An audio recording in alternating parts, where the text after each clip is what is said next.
Praise the lord everyone. ఈరోజు 62వ కీర్తన విందాము.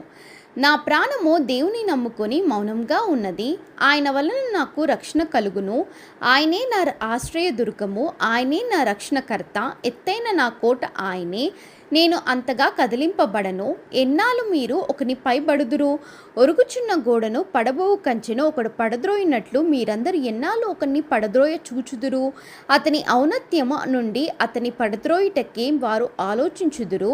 అబద్ధమాట వారికి సంతోషము. వారు తమ నోటితో శుభవచనములు పలుకుచు అంతరంగంలో దూషించుదురు. నా ప్రాణమా, దేవుని నమ్ముకొని మౌనంగా ఉండుము. ఆయన వలననే నాకు నిరీక్షణ కలుగుచున్నది. ఆయనే నా ఆశ్రయ దుర్గము, నా రక్షణాధారము, నా ఎత్తైన కోట ఆయనే. నేను కదిలింపబడను. నా రక్షణకు నా మహిమకు దేవుడే ఆధారము. నా బలమైన ఆశ్రయ దుర్గము, నా ఆశ్రయము దేవుని యందే ఉన్నది. జనులారా, ఎల్లప్పుడూ ఆయన యందు నమ్మిక ఉంచుడి. ఆయన సన్నిధిని మీ హృదయములు కుమ్మరించుడి. దేవుడు మనకు ఆశ్రయము. అల్పులైన వారు వట్టి ఊపిరి అయి ఉన్నారు. గనులైన వారు మాయాస్వరూపులు. త్రాసులో వారందరూ తేలిపోవుదురు. వట్టి ఊపిరి కన్నా అలకనగా ఉన్నారు. బలాత్కారమందు నమ్మిక ఉంచకుడి. దోచుకునుట చేత గర్వపడకుడి.